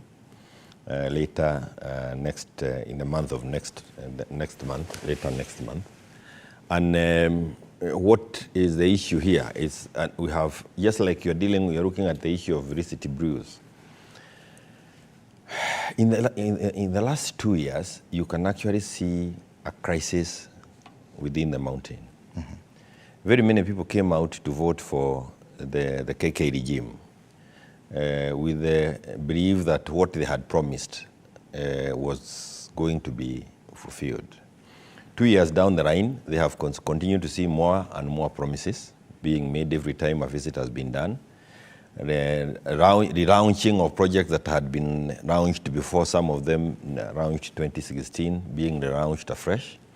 Opening of projects that have already been opened by the previous regime, and stalling of projects that were ongoing when this regime came into power. We have seen taxation measures that have completely crippled the business activities within Mount Kenya. Those who are able to afford the education system, now we have very many kids at home. We have seen taxation measures that are really meant to make some sectors like the agricultural sector, which is more often than not never profitable, now completely an area of no-go or a no-go zone. So we can actually see a community that is under attack, a region that is under siege. And people who are, before saying the Wainuda, they will tell you, and if you walk out here, this is Kiambu Road out here. If you walk here and ask all these Matatu Ferras about Uda, they will say they will never vote for that. Are you saying the Deputy President is seeing it the same way? Wait a minute, I have not even coming to the Deputy President. I call because my question was about you. I will come there. I will come there. You know, some of these issues go beyond. They go beyond some of the things that we would want to talk about. And everybody can see, you heard him also crying the other day. You can see this issue of housing. Everything that is being done by this regime has turned out to be what we said was wrong in the first place. What we had been warned against touching in the first place. But I've seen this before. There is nobody who votes for a regime or people so that he can get in trouble or get things wrong. You always vote looking for a better life than where you are. And when it turns out to be as horrible as it is with this KK regime, it is only fair that people then come together and you stop thinking about many things. Even those who misled us into this, those who are misled, we have now to come together as a community and think of how can we get ourselves out of this mess. The populace, the people who rely on the leaders, one way or another, are the ones who want to speak. Okay. Because they are the ones who are ready to. You are told about the coffee, cartels and the rest. Now the coffee, nobody is there to mill the coffee. We were selling at 120, those who were selling coffee. They are now doing at 40. We were told macadamia, which was doing at 120. Now it's become the banta in grave funeral places. Look at avocado, something that we struggled so much in the last 10 years to get international markets for, so that we can get a livelihood for those who farm avocado. Now you are being told to pay taxes when you are going to the markets. And this is on all farm products. Ata viazi, kila kitu, maziwa.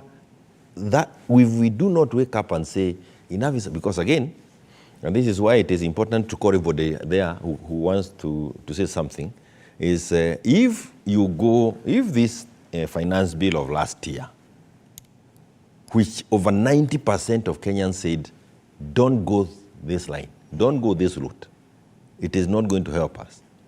And a finance bill, before it is tabled in Parliament, goes through the cabinet. The cabinet is chaired by William and Rigathi. And Rigathi is out here saying, hata mimi sikujua ati kitu inakuja kutukura. MPs are there outside saying, we did not know that this was meant for our people. They passed it. Are you saying that now it's a shared concern, even by the Kenya Kwanza MPs? I don't think so. It is actually what we have been saying, that we have people who don't actually know what they are supposed to do in Parliament. They say, kama Ruto amesoma, iko sawa. We can only do the choir thing because the one-man guitar thing has worked for them. They are part of the choir, the praise and worship team. And the one-man guitar played by Ruto and his assistant Rigiji, all they do you appear to still find them useful to some extent. The same people in Kenya Kwanza who actually perpetrated this issue by passing these laws in Parliament. Deputy President Rigathi Gachagua has been singing his boss's praises and saying this is the best way to go. How do you still find them necessary in the kind of conversation that you want to have for Mount Kenya region? If they think they can be useful to the Muru 3 and they can come and inform it, they are welcome. So you're not necessarily inviting them out of necessity. It's just if they want. If they think, anybody, by the way, anybody who thinks can be useful to Mount Kenya community is welcome to the Muru 3. Okay. Because you see, what we are saying is that we now want the community to speak. It is not viongozi tena. Wacha wenyewe wa Kenya wenyewe wakutane kule, waseme wanaonaje, what is it that they are seeing and where do they think, what kind of road do they want us to follow now? Okay. Given the kind of things they are seeing. I mean, the people whom we cautioned and told them, please, please, please, please, we know a little bit more than you know. This is a very dangerous regime that you are trying to vote for. Now, everyone can say, ni kweli kuna makosa. I saw Bishop Wanjiru in tears yesterday. She was among the very first people who called the Jubilee names, Uhuru names, and you can actually see the same things we were fearful about are now happening to them. All right. So the Muru 3 is meant for us to sit and think through. It's not the first time that we have done this as a community. Every time we think we are under attack, we come together like any other community, and it is natural for survival that people come together. When that happens, you don't say, huyu asikuje, watu wote wakuje, they will sort themselves out. The Kenyans who will be on that floor will sort us out. Okay. Sema we kioni nyamaza, umekuwa ukisubua sisi. Okay. So let everybody come there, kwa sababu hatutaki kusema ati tulifungia wewe uende ukatengeneze yako huko. Leta shida yako kwa hiyo conference. Tuone namna gani. And we'll have that meeting later in the day. Bwana Kioni, let's take a break now. When we come back, we'll see whether or not Limuru 3 is also informed by other things happening within the Jubilee coalition. The Azimio One Kenya alliance, and whether or not Raila Odinga's possible exit for the AUC job could be informing some of this retreat into the Mount Kenya cocoon. That after the break.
Jeremiah Kioni, Secretary General, Jubilee Party. We continue discussing Mount Kenya politics.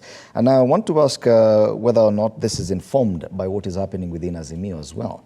There's a lot of confusion, a lot of shock probably, after the announcement that Raila Odinga would be seeking to ascend to the chairmanship of the Africa Union Commission.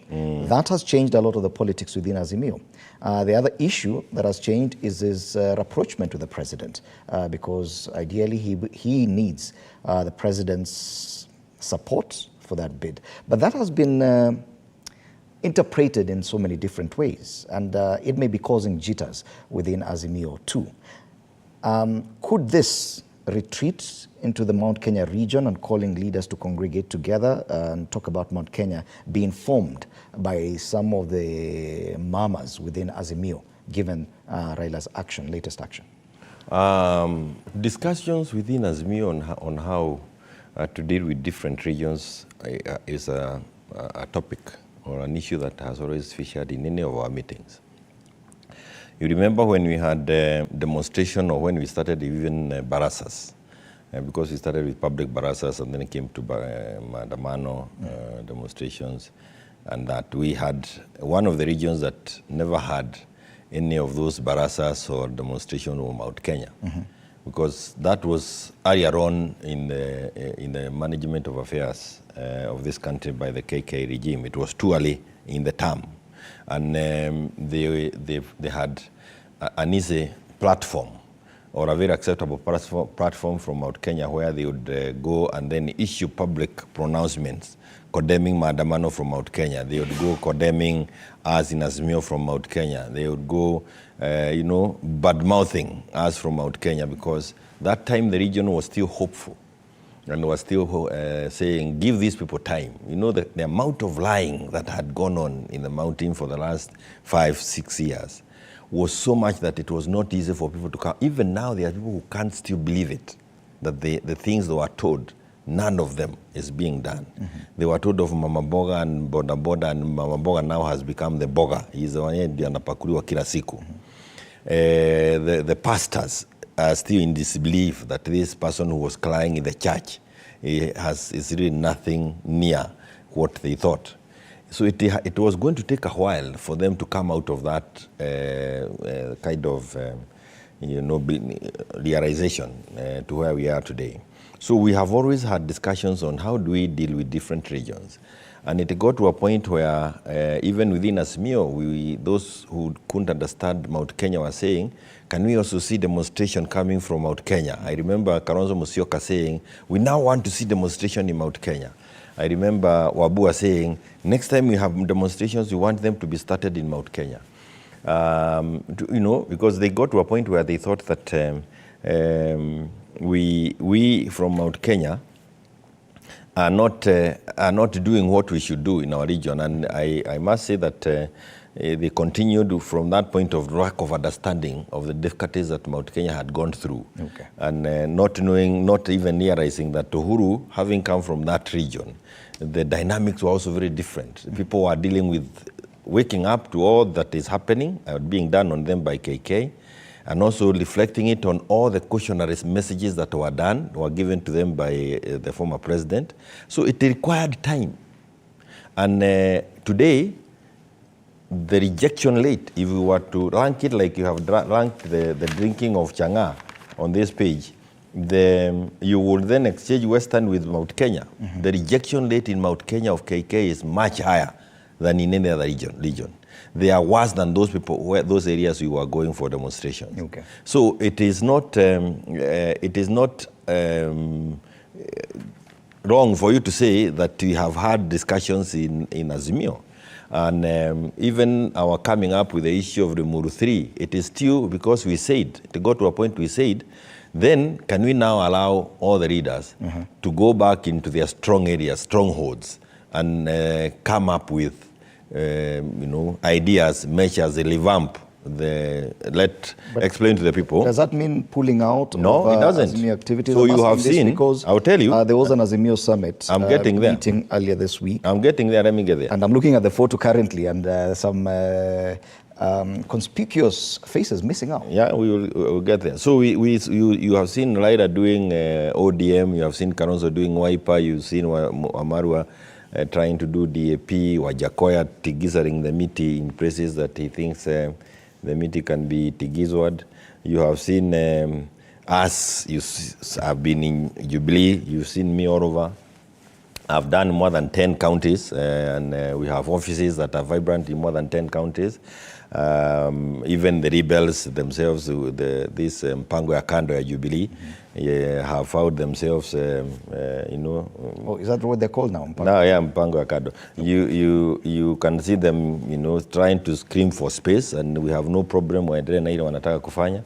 We will continue doing what is useful, because the Kenyans themselves in Mount Kenya have identified Jubilee as their party, and they know that even the retired president has a very strong say in where we will go eventually and how we are going to do things. That is now a realization in that region. So when we now go back to Azimio, and you can also, Mother is already also out in the county doing NAK Kenya party activities. And after that, then AU pops up. We see Raila has an interest in the AU slot. I saw it also. A little bit of knowing behind the scenes, but officially out through his press conference with Obasanjo. And We then got all the way to where we had the meeting that you are now seeing, you're talking about. Were you aware of Raila's bid for the AU before that meeting with Obasanjo? Were you expressly aware of what he was going for? No. And it was necessary for him to come and inform us as Azimio as to why and how, what is happening. By the way, that photo you need to take another one where I was present, because this one is the one. This is the one that is out there. This one is the one. This one was. And everyone is wondering. Jeremiah Kioni was not there. This one was not there. This one is after. I did the pleasure. I led the statement on behalf of the team, and I lashed to Nyeri for a family function that was there. Burial. I needed to get into the compound even if it was a day. Was Martha Karua present at the summit? Martha Karua had an apology. She was in Tanzania addressing an NDC of a party, and she came that evening, but she had sent her apologies. So we were fully represented. We were all present in that meeting, even through that official apology. So I know because of the things that have been going on, people will be reading different things. But Azimio, I can tell you, is intact. Azimio is intact. What about your party leader? And it will be. What is his sentiment about this? And it will be there. So in the meeting that we had, we needed to be properly briefed by Raila, our party leader, former Prime Minister. I'm talking about the Jubilee Party leader. I'll come there. He needed to tell us exactly what this AU is about and how do we relate with it as Azimio. What is our relationship with KK? You know, we needed to know clearly. Now that he is going, and he'll be requiring the support of the Kenya as a country in the whole of this bid. Where is it that we stand? And it was clear that this is an opportunity that has been that is available at the continental level, that can also help this country improve our profile. And we have candidates who qualify to go for those slots in the name of Raila, and other leaders in Africa have shown interest in Raila. Of necessity, he needed to talk with the person who is now sitting in State House, so that and you can actually see this talk has not happened in State House here. It was happening in Uganda, and he also gave us the circumstances under which they were together in Uganda. Were you satisfied by his explanation on his now newfound relationship with President William Ruto? There's no found relationship. It is there is no newfound relationship. Of, some sort. This is a position available at the continental level. It is in the interest of this country that a Kenyan takes it up. If it is in the name of Raila Odinga, so be it for this country. If it is in the name of Amina Abdallah before, so be it. And that does not mean that the fact that you go and get the signature, maybe, I'm just saying, of Ruto, it means that you're working with him. No. If I want a passport today to travel wherever, I'll go to passport immigration department, and I'll get the government of the day to issue me with wait a minute. By the president agreeing to support Raila Odinga, it changes a lot of the discussions, even in terms of local politics, because Raila cannot then come back and be a headstrong opposer. But you also note, and I don't want to speak too much into this, but you also notice who is endorsing him. Who's endorsing who? Who is endorsing? Who is actually even putting the name? The name Raila was put by Obasanjo on the table. Museveni, President Museveni is the one who is endorsing Raila for that. So William has to move along. We expect them to do the robbing and help. Is this a Kenyan looking for that job? They should do the robbing like it is normal with other countries. But other members of the Azimio will also be doing the robbing. Other leaders across the country will also be doing the robbing. So it is important that the Kenyan government is also seen to be giving that support. But in terms of what we stand for as Azimio, even with Raila chairing our Azimio meeting, nothing has changed. In terms of that, nothing has changed. And you can lead through the statement. Okay. That nothing has changed. I tell you, we start for the same issues that we stood for when we were having the NADICO report, and any deviation from it, you will hear us calling them out. Okay, and I asked you a question about your party leader, that's former President Uhuru Kenyatta. Yes. And he's not made any mention of this, and I know you cannot speak for him, but what is his sentiment about Raila's bid for the AU job? 100% in support. Okay. 100% in support. And I can tell you that he even lobby for Raila. His credentials with the international community or his relationship with other heads of state within the region and even outside is unequaled. I mean, he has a very good rapport. Perhaps something that you can not say for others whom people may think that will be crisscrossing for him. His word is stronger than you may imagine. Okay. And he has already started doing it. Okay. Yes, but it is upon...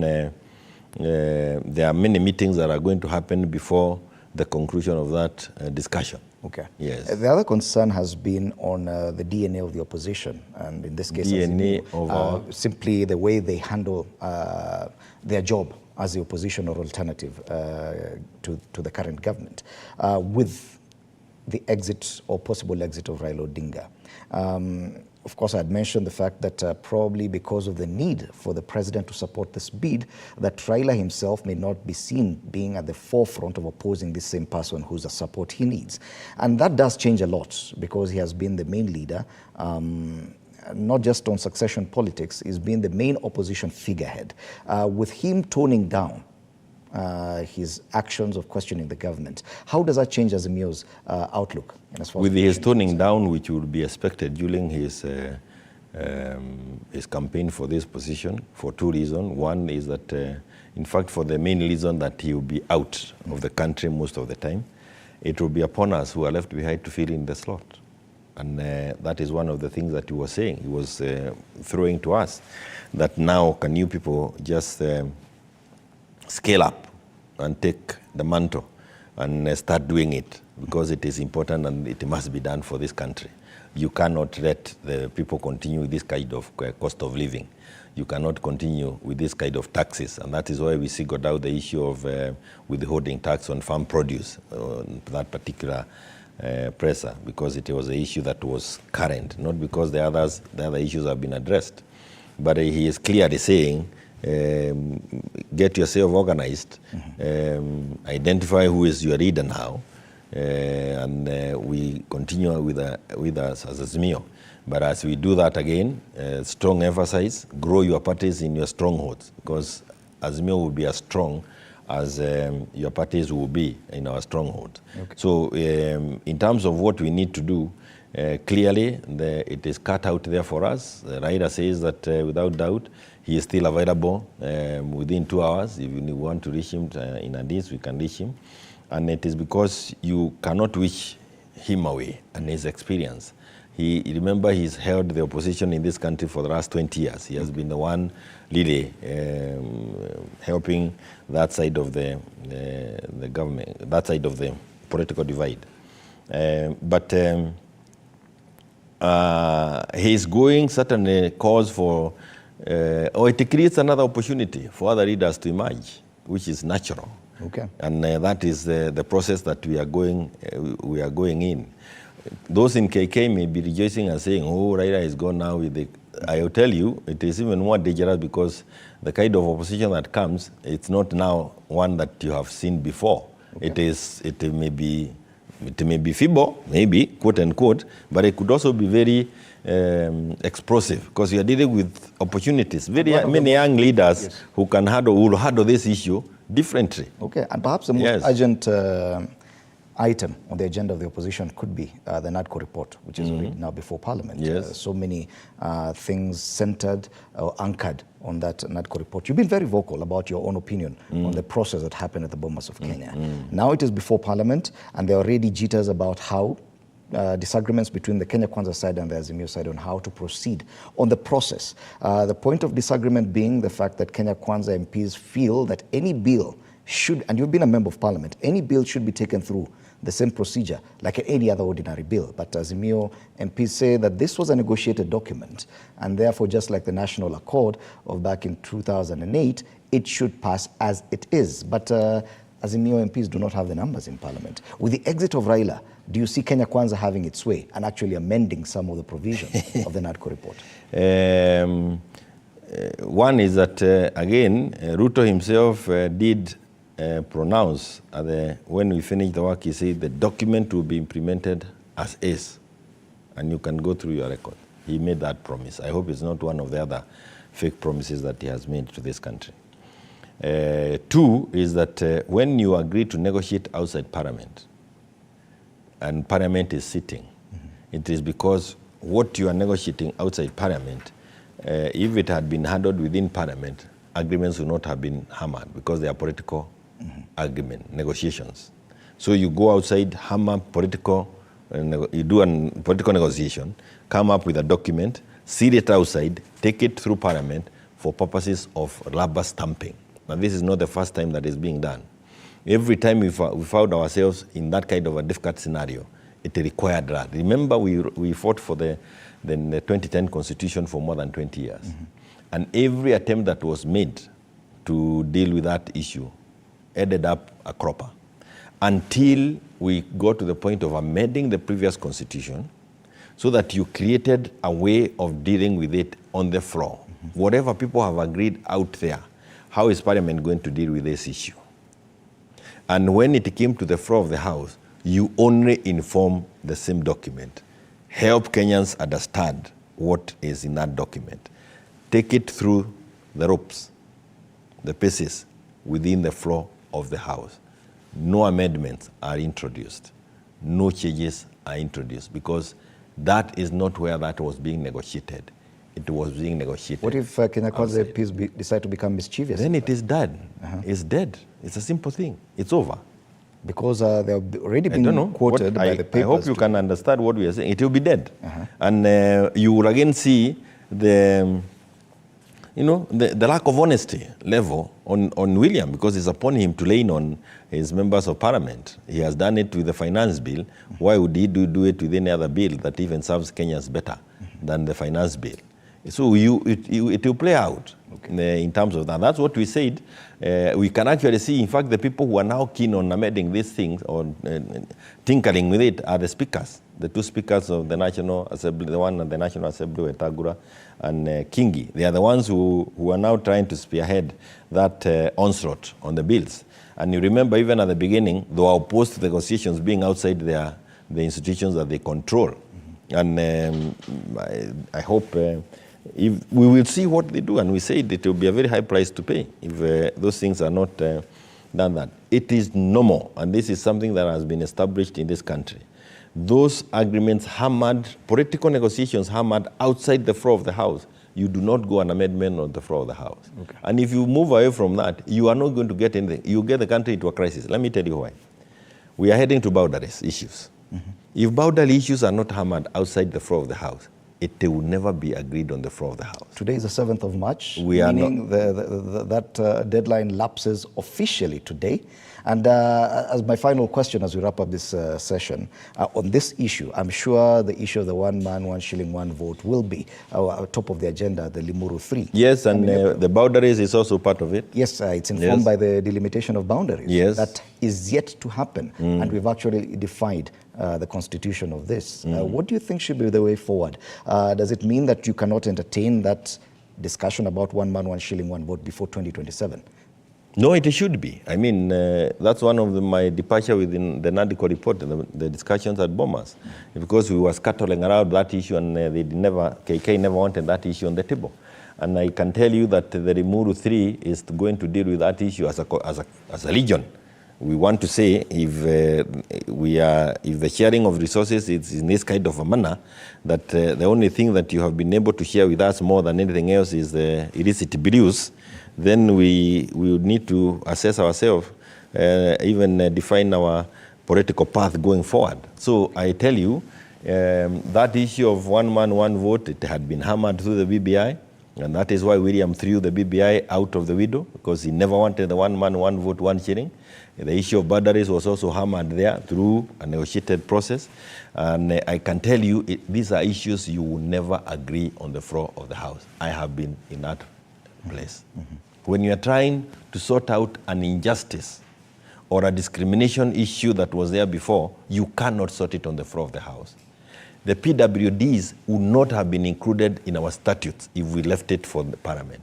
The marginalized, the equalization fund, all those things that were done to bring others to speed would not have been done on the floor of the House. They were hammered outside, and all we did in Parliament was to rubber stamp. Okay. What this Parliament is doing is rubber stamping the wrong thing, like the finance bill, but not issues that help us deal with the future generations. Okay. So, iko siasa kali kuliko ile nafikiriwa ambayo inakuja hapa. Na hii mambo ya Limuru 3, we'll also want to deal with this Chakahora doctrine, where you are supposed to suffer, die for you to see the promised, the things that were promised. This Chakahora doctrine cannot work in this country. Okay. And finally, let me say this. Yes. There is really a systematic corrupting of systems in the country. You can see the health sector, the education sector, the agricultural sector. You can see all the security sector. You can actually see a systematic corrupting of systems that were functioning there before. If we don't do something to stop it, we will now create cartels. You start with brokers who come and broker government services for you. You end up with cartels, and you end up with gangs. Okay. The height